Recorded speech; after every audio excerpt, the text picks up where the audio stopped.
Are you having a hard time figuring out what to get Dad for Father's Day? You should check out Row 1 Brand's Vintage Pictorum Gallery. They have America's best sports art.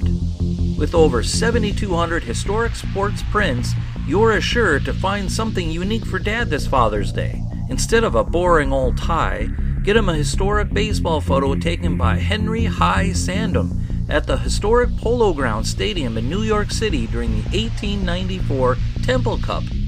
Or, if he's an NFL buff, check out the 1963 vintage NFL poster. These are so good looking that you'll be amazed how they turn out. Shop now at sportshistorynetwork.com/row1 and save 15% off your order.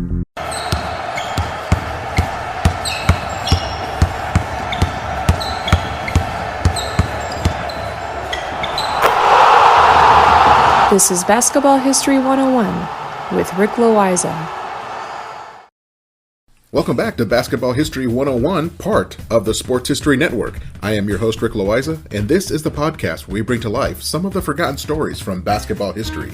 And today, we bring you a story about one of the most forgotten Hall of Famers in NBA history. You all know that part of the reason we do this podcast is to keep these stories alive and to remember some of the great players from the past that people do not talk about anymore. That is my passion and part of the driving force behind this show. But our subject today is truly forgotten. It's not just that people do not talk about him anymore, although that is true, but I was going through a few lists of some of the all-time players in NBA history, and he's not on any one of these lists. That is literally being forgotten. Our subject today is a player by the name of Bob Davies. On his Hall of Fame plaque, it actually says, "First Superstar of Modern Professional Basketball." So why am I so worked up this week? By the time I finish this story, hopefully you will feel the same way. If we go through the NBA and talk about the best dribblers from each era, we might start with Steph Curry and Kyrie Irving from today's game, and their ball control is at another level. But before that, there was Jamal Crawford or Allen Iverson. Before that, there was Tim Hardaway. And then going backwards, we have Isaiah Thomas and Pistol Pete Maravich. If we go all the way back to the 1950s, we have to talk about Bob Cousy. That is where most people stop when it comes to the best ball handlers in NBA history. But I want to take it back one more generation to the late 1940s, because that is where we find Bob Davies, whose nickname was the Harrisburg Houdini. He was the inventor of the behind-the-back dribble. Back in the day when many players are still taking two-handed set shots, to see a guy coming down the floor at full speed and pull a behind-the-back dribble on his way in for a layup was like seeing the future. It was almost like taking Jason White Chocolate Williams and dropping him into the 1940s. He once played before a packed crowd at Madison Square Garden back in 1941 and used his behind-the-back dribble to great effectiveness. It was all the people could talk about. The New York papers used a ton of ink talking about this player from Seton Hall University who actually dribbled behind his back. Fans were amazed. If they had video highlights of Davies back then, they would have gone viral. Many experts at the time said that he might be the best college player since Hank Lucetti, who played at Stanford 10 years earlier. By the way, if you want to hear the Hank Lucetti story, go back to episode 6 where I share the story of how he single-handedly popularized the one-handed jump shot in a game that he played in Madison Square Garden in the 1930s. But, back to Bob Davies. Back in 1971, for the NBA's 25th anniversary, they named their Silver Anniversary Team. This was a list of the 10 best players in NBA history, excluding players that were still active at the time, which is why you don't see Wilt Chamberlain or Jerry West on the list. But here is the list of the 10 best players in NBA history as far as the NBA leadership was concerned back in 1971. The list is this: Bob Cousy, Bill Sharman, Sam Jones, Bill Russell, George Mikan, Bob Pettit, Dolph Schayes, Paul Arizin, Joe Fulks, and Bob Davies. So why is he not talked about more? My best guess is that there is virtually no footage on him playing anymore. He primarily played in the days before game footage was saved. He did play on TV quite a few times, but hardly any of those games were actually recorded. But I feel like I'm getting ahead of myself here, so let me take you back to the beginning of his story. He was born on January 15th, 1920 in Harrisburg, Pennsylvania. He was the kind of all-American kid that was good at everything he tried. He was quite simply a good all-around athlete. Back in 1931, he took third place at the National Marbles Tournament. He was 11 years old at the time.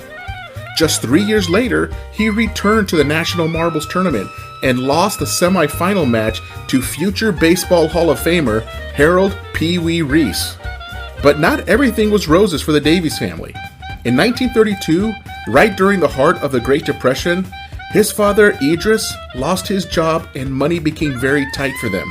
But they made it through and did everything they could to make every dollar stretch as far as possible. By the time he reached high school, it seemed that he played on every team the school had. He was the captain of the basketball team and the baseball team. He also played football and ran track. He was a four-sport letterman at his high school. He was popular and easy to get along with. He was just good at everything he did. But he wasn't very big, so just for comparison, Davies is about the same size as John Stockton, 6'1" and 175 pounds. He beat players with his speed and skill. He graduated high school in 1937 and enrolled at Franklin and Marshall University and played 1 year on the basketball team, but he did not enjoy his time there. As luck would have it, the Boston Red Sox helped arrange for a baseball scholarship for him at Seton Hall University. There was no contract signed with the Red Sox, but the implied expectation was that he would develop his baseball skills at Seton Hall and then join the Red Sox a few years later. But the weird thing about his transfer to Seton Hall is that he was given 4 years of eligibility at Seton Hall even though he had already played 1 year at Franklin and Marshall. But a lot about the NCAA was more relaxed back then. So now he is at Seton Hall on a baseball scholarship, but also wanted to play for the basketball team. Since the two seasons did not conflict or overlap, it would have been easy to do. Now this is when he became obsessed with the behind-the-back dribble. He felt a deep need to perfect it. He would spend hours in the gym practicing the move at ever-increasing speed until he could pull it off at full speed. He decided to walk onto the basketball team and join the freshman team. With his leadership, they beat the varsity in a practice game. That is when Seton Hall knew that they had someone special. He also played well for the freshman baseball team, and they also knew that they had someone special. Heading into his sophomore year, he was able to join the varsity of both teams and really make an impact for the school. He was part of a group of 5 sophomores on the basketball team who were known as the Seton Hall Wonder Five. The group included Ken Pine, John Ruthenberg, Bob Fisher, Bob Holmes, and Bob Davies. Yes, Bob was a very popular name at the time. They started a 43-game winning streak that would extend into their junior year. He also hit .381 for the baseball team and then spent the summer playing semi-pro baseball for the Burlington Cardinals in order to stay in shape for the next school year. His popularity continued to grow as he was featured in a few newsreels that were played before movies at the movie theater. Remember, these were the days before TV as we know it today. Nat Holman, the Hall of Fame basketball coach, called Davies the best basketball player he had ever seen. After that sophomore year is when Davies decided to make basketball his primary sport. He still played on the baseball team, but they switched his scholarship over to the basketball team. Due to the success of the Wonder Five, Seton Hall was able to build a brand new gym nicknamed the House That Bob Built. I guess when you have 3 Bobs in your starting lineup, it could have been any one of them, but in this case, it really was about Bob Davies. The school paid $800,000 to build that gym, and that was back in 1940. 2 years later, in 1942, he graduated from Seton Hall as an All-American basketball player and with a record of 55-5 while on the varsity. He actually graduated early and skipped his final baseball season in order to go into the military. Seton Hall, along with many other universities, created an accelerated program for their senior men so that they could get their degrees before joining the war effort. The Japanese had bombed Pearl Harbor just a few months earlier, and America needed every man available to help win World War II. So, instead of going directly to the pro leagues like most college athletes of Davies' caliber, he joined the Navy, where he was stationed at the Great Lakes Naval Training Station in Chicago. That was actually a lucky break for him, because Davies had been invited to play in the annual College All-Star Game, which took place in Chicago every year. A team made up of college all-stars would be matched up against a professional team. In this case, it was the Oshkosh All-Stars from the National Basketball League. the NBA did not exist yet, so the NBL was the top professional league at the time. Also, on a side note, the Oshkosh All-Stars were not really an all-star team. They were a regular team from the NBL who just went by the name All-Stars. In any case, the college players beat the professionals by a score of 61-55, and Davies won the game MVP award. Davies would later say that this is the game when he knew he could make it as a professional basketball player. But before starting his professional basketball career, the United States needed to win World War II. While he went through his training for the Navy, he played on the base basketball team called the Blue Jackets. They would schedule games against other bases and even against college teams. His Blue Jackets team once beat the University of Kentucky 53-39, and Kentucky coach Adolph Rupp called the Blue Jackets the best team he had ever seen. Davies entered the Navy as a third-class petty officer, and when he left the Navy 3 years later, he was a lieutenant. But this is what he did while he was in the Navy. He was a submarine chaser. He commanded a ship that patrolled the Mediterranean Sea looking for German submarines and engaging them if necessary. Davies never shared much about his time in the Navy, so not much is known about the specifics of his service, but that is not uncommon. My wife's grandfather also served in World War II, and he never spoke of his time in the service. But we do know this: anytime he had shore leave, he would find a gym and he would play pickup basketball with anybody else who was willing to play with him. As always, he played pickup games like they were the championship game. But once the war was over, it was time for him to join the professional ranks of basketball. At the time he left the Navy, the NBA still did not exist yet. The premier basketball league at the time was still the NBL. The NBL did not have a draft the way we think of it today. When a player became available, every team had the opportunity to outbid each other for that player's services. In this case, it was the Rochester Royals that stepped up and offered him the best deal. It worked out in a lot of ways as the Royals were loaded with talent. And if the name Rochester Royals sound familiar, it's because they still live on today as the Sacramento Kings. And this is actually a good place to take a break. Davies has just completed his naval service and is about to become a professional basketball player, so we'll be right back with the rest of his story.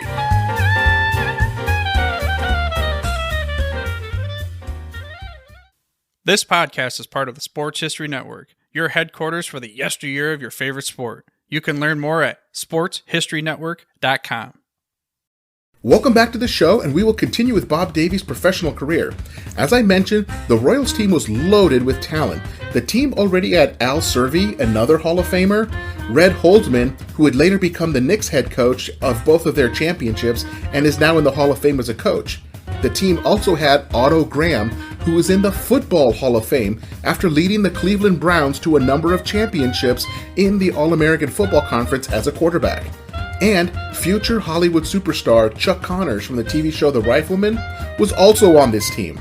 And I shared Chuck Connors' story way back in episode 38 if you want to go check that out.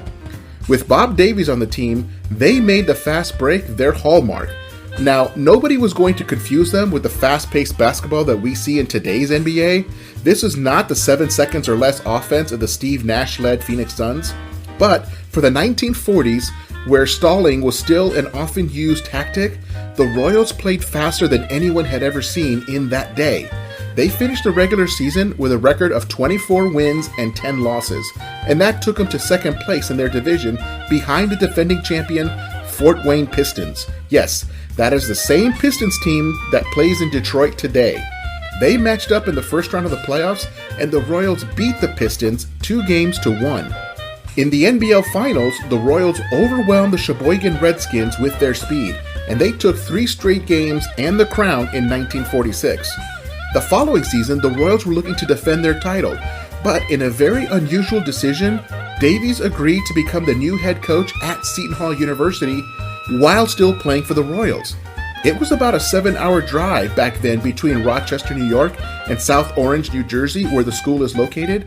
The Royals owner and coach Les Harrison agreed to fly Davies back and forth on his private plane in order to make sure that Davies played as many games as possible. In all, Davies missed only 13 Royals games that year due to scheduling conflicts with Seton Hall. Yes, Davies still won the NBL MVP that year. Can you imagine last year's MVP, Giannis Antetokounmpo, trying to lead the Bucks to a title while also head coaching Marquette University, and those two teams play in the same city. But that is the way professional basketball salaries were back then. And I know I've said this before, but more often than not, players took pay cuts to play professional basketball. Many could make much more money working in a corporate job. So the players played basketball because they loved the game, and they could always get that corporate job later. The window to play professional basketball was very small. And did I mention that Davies was also the head coach of the baseball team at Seton Hall? But luckily, the baseball season did not interfere with the Royals' schedule. Unfortunately, the Royals were not able to defend their title. They lost the NBA Finals to the Chicago American Gears and their new superstar rookie, George Mikan. Then, in 1948, the Royals were focused on regaining their crown as NBL champions, and the odds were in their favor since the Chicago American Gears had gone out of business despite winning the championship. However, a brand new team called the Minneapolis Lakers had acquired George Mikan, along with future Hall of Famer Jim Pollard, and the Lakers steamrolled their way to the NBL championship. Now, while all this was going on, Davies had earned his master's degree in physical education by taking classes in the off-season. This guy kept a full schedule. Other changes were also happening in the NBL. 4 of the NBL teams decided to switch to a new league that would become the current NBA. The Royals, Lakers, Pistons, and Indianapolis Jets switched leagues, leaving the NBL gasping for breath as some of their best teams and best superstars left the league. Just a year later, the Syracuse Nationals and the Blackhawks would join them. In case you are counting, that is 5 teams that are still playing in the NBA today that got their start in the old NBL and then switched to what is now the NBA. At the time, the NBA was still called the BAA, or Basketball Association of America, but for simplicity, we will just call the new league the NBA. For the NBA, this was a big coup. Not only did they want these teams for financial stability, but what they really wanted was the superstars of Mikan and Davies, because those 2 players sold tickets, and that was good for everybody. The first year in the NBA, which was 1949, was a successful one for the league. At the end of the season, they named their All-NBA first team, and on that list was George Mikan and Jim Pollard from the Lakers, Joe Fulks from the Warriors, Max Zaslavsky from the Stags, and Bob Davies from the Royals. But again, the Lakers won the championship. In 1950, Bob Davies made the first team All-NBA again. But again, the Lakers won the championship. The Royals could not catch a break. They simply could not figure out George Mikan. But they were not alone. Nobody else in the league could figure out Mikan either. He was just too dominant. It was like in the late 1990s and early 2000s when NBA teams would say things like, "We need someone who can stop Shaq." Yeah, good luck with that one. For the 1950 and 51 season, a new rookie entered the league, and he was called the next Bob Davies. His name was Bob Cousy. That season was also the first one where the NBA decided to put on an All-Star game, and Davies was a unanimous choice to start at guard for the West team, where he would be teamed with his nemesis, George Mikan. In fact, Davies was selected to play in the first 4 NBA All-Star games. But 1951 was not just a good year for him individually, it was a great year for the team. In the playoffs that year, they were able to knock off the defending champion Lakers and made it to their first NBA Finals against the New York Knicks. What made the victory sweeter is that George Mikan's little brother, Ed Mikan, came off the bench for the Royals. It was the only time that Ed beat his big brother in a significant game. At first, it looked like it was going to be a rout as the Royals won the first 3 games easily of that NBA Finals. But then the Knicks turned it on to win games 4, 5, and 6 and send it to a game 7 back in Rochester. In front of a packed crowd of 4,200 people, the Royals and the Knicks played down to the wire. The game was tied at 75 with less than a minute to go. Davies was fouled going in for a layup, and he made both free throws to go up 77-75 with just seconds left. Then they were able to steal the ball from the Knicks and score one last basket to win by 4 and capture their first and still only NBA title. That series is still the closest that any team came to coming back from a 3-0 deficit. Still today, in NBA history, no team has ever come back in a series once they were down 3-0. Since the Royals were the NBA champions, they received the honor of being the professional team in the College All-Star Game that year. Now that is the game that Davies played in after his senior year at Seton Hall, but now he was playing for the professional team. The pro team won, and Davies was the MVP of the game again. He is still the only player to win the MVP award of the College All-Star Game as a member of the college team and later as a member of the pro team. Now, the College All-Star Game doesn't happen anymore. It went away years ago. But in 1952, the Royals came back to defend their title. Unfortunately, they were not able to do so, and the Lakers pulled through and won yet again behind the power of George Mikan. Davies was an all-star and named to the NBA first team alongside Mikan, Cousy, Ed Macauley, and Paul Arizin. Due to his success and his flashy style of play, he was a very popular endorser. He was one of the faces of Wheaties. He filmed 3 60-second commercials for them, and in return, he received $500 and free Wheaties for a year. He also sold beech nut gum and various other products. And due to his success on the court, the fact that he was a genuinely nice man, a good husband and father, and had good looks, he was the perfect endorser. The guy had a slight resemblance to James Dean during his playing days. But, as is true for any athlete, by 1953, his skills began to diminish. He only made the NBA second team, and by 1954, he was coming off the bench for the Royals. He was still an all-star level player, but he was beginning to slow down. In the All-Star Game that year, he fouled out, guarding Bob Cousy. In that summer of 1954, he signed a summer contract with the Boston Whirlwinds, a team that toured with the Harlem Globetrotters. They hired him because of his flashy play. They figured it would be good for the show for the Globetrotters' opponent to have a guy who was just as flashy as the Globetrotters were, and that would give them a sense of excitement. One of the teammates that summer on the Whirlwinds was Bevo Francis. Bevo was the subject of episode 44, in case you want to go back and listen to that story. Bevo twice scored over 100 points in a college game. But this is a Bob Davies episode, not a Bevo Francis episode. We already did that one. So, after that summer with the Whirlwinds, Davies returned to the Royals for one final season. Then, very early in that 1955 season, he announced publicly that he would retire upon the conclusion of the season. That is when the farewell tour began. Those of you who are old enough probably remember the retirement tours of Dr. J and Kareem Abdul-Jabbar. In those cases, as with Davies, each city had a special Bob Davies night as he played there for the last time. Everyone knew how good this man was and how much he meant to the NBA in helping the league to get off the ground and to get on solid financial footing. Many talk about George Mikan as being the first NBA superstar and the best player of the first half of the 20th century, but many consider Davies to be the NBA's second superstar and the best guard of the first half of the 20th century. Davies would turn 35 during that final season, making him the oldest player in the NBA by 2 years. I just did a quick check of the current players in the NBA, and today there are only 13 players in the league that are 35 or older, including Udonis Haslem, who just re-signed with the Heat at the age of 41. At the age of 35, Davies was already played way beyond what was typical for that era. In that final season, he was the first player to dish out 20 assists in a single game. Sports writer Leonard Lewis said that Davies was as important to the NBA as Joe DiMaggio was to Major League Baseball. At the end of that season, the Royals got knocked out by the Lakers yet again, and Davies' number 11 jersey still hangs in the rafters in Sacramento. After retirement from the NBA, he took the head coaching position at Gettysburg College because he was close to where he grew up.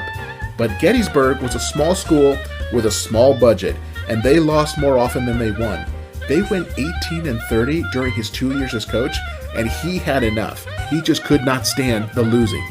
He then took a job working for Converse as a shoe rep, handling the northeastern United States. He was off on the road visiting shoe stores, checking inventory, and placing orders. He did that for 20 years until his final retirement from working altogether. In the 1970s, the NBA started to put on an old-timers game in conjunction with the All-Star Game. They would get retired players to play a shortened game to give the fans another chance to see some of their favorite players from the past. And Davies was a regular participant in these games. In fact, he played his final old-timers game in 1985 at the age of 65. easily the oldest player in the game. Pistol Pete was also in that game, and he was only 36. And just to give the game some old school flair, Davies shot nothing but two-handed set shots, and made most of them. The other passion in his life after his NBA career was working with an organization called the Fellowship for Christian Athletes, where he would put on basketball clinics all over the country. He was so effective in his work with the FCA that they renamed his home chapter from the Harrisburg chapter to the Bob Davies chapter. At the end, he succumbed to prostate cancer and passed on April 22, 1990 at the age of 70, with his family around him. But in a way, his legacy still lives on in a series of novels. You might remember the name Claire B. He is in the Hall of Fame as a coach. He coached Long Island University from 1931 until 1951 and won a bunch of NIT titles along the way. Under his leadership, Long Island was one of the strongest basketball teams in the nation. He later coached in the NBA for a couple of years in the 1950s. He was also an accomplished author. He wrote a series of sports novels for kids featuring the fictitious Chip Hilton, the All-American kid who was good at every sport he played and exemplified sportsmanship, integrity, and hard work. Claire B. wrote 23 of these novels in all, and his character of Chip Hilton was directly based on Bob Davies. Coach B just loved the way that Davies played and conducted himself. This inspired the novels. He wanted to write about a character that the kids could look up to. He even gave Chip Hilton the nickname of the Blonde Bomber, which was one of Bob Davies' actual nicknames. And the cover art for the novels was the spitting image of what Davies looked like in high school. The novels were a success. In stores, they could be found on the same shelf as the Hardy Boys or Nancy Drew. Bob Davies once visited Claire B. at his home, and at the time, Coach B had been long retired and had lost his sight. When Davies walked in, he saw Coach B's grandson reading a Chip Hilton novel out loud. So Davies walked right up to the grandson and said, "Hello, I'm Chip Hilton." The grandson's eyes went wide. He could not believe that Chip Hilton was real. Well, Davies let him off the hook pretty quickly. Since 1997, the NBA actually gives out an award called the Chip Hilton Award for a basketball player that exemplifies the highest character. The inaugural winner was Tim Duncan. But I want to go back to why this story had me so fired up. Bob Davies was rightly included in the list of the top 10 players in NBA history back in 1971 for that silver anniversary. But in 1996, for the 50th anniversary of the NBA, the league decided to name the top 50 players in league history. Surely, if he was on the top 10 list in 1971, he would still be in the top 50 in 1996, right? Well, he wasn't. He was completely excluded from the list, and I believe that is a shame. He definitely deserves to be on that list. And I will take this a step further. You know how every year around All-Star time, someone on ESPN or TNT will complain that a certain player was unjustly left off the All-Star roster? Well, I don't have a problem with that opinion, but there are only a limited number of spots on the All-Star team. If you say that one player should be included, then you have to name the player that you think should be removed. I think that's only fair. You cannot just go adding guys to the All-Star games without taking other guys out. So with that in mind, if I want to see Bob Davies included in the top 50 NBA players of all time, then I need to say who should be removed to make room for him. In my opinion, that answer is Dave DeBusschere. No offense to Dave DeBusschere, he was an incredible NBA player and a deserving Hall of Famer, but I will maintain that Bob Davies was better. Bill Simmons, the sports writer and NBA historian, put together a list of the top 96 players in NBA history, and he too left Bob Davies completely off the list. I mean, surely he was in the top 96. So this is what I meant at the beginning of the episode where I say that he is one of the most forgotten players in NBA history. He is completely missing from some of these top lists of players when he was clearly one of the best players that ever played. He needs to be remembered, and I am just glad that I can have a small part in keeping his legacy alive. For anyone who loves basketball history, we cannot forget Bob Davies.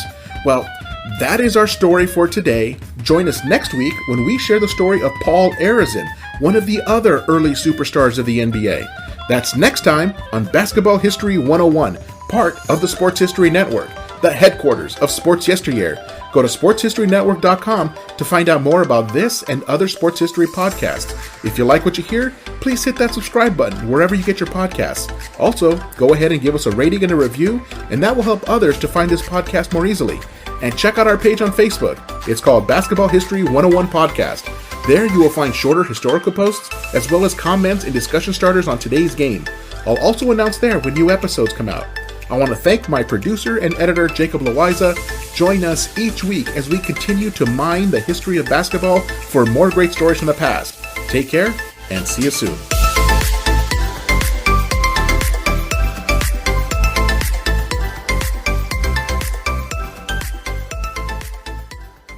We here at the Sports History Network proudly partner with 26 podcasts, all revolving around the history of sports. But did you know that many of our hosts were sports history authors way before they started their shows? It's true. We've got Joe Ziemba, host of When Football Was Football, Joe Zagurski, host of Pro Football in the 1970s, Mark Morthier, host of Yesterday Sports, Tommy Phillips, host of Lombardi Memories, and Scott Adamson, co-host of From the 55-Yard Line. All these authors have many books for you to choose from. To check them out, go to our website at sportshistorynetwork.com/sportshistorybooks. Pick up your copy today. Soundtrack provided by Kevin MacLeod of filmmusic.io.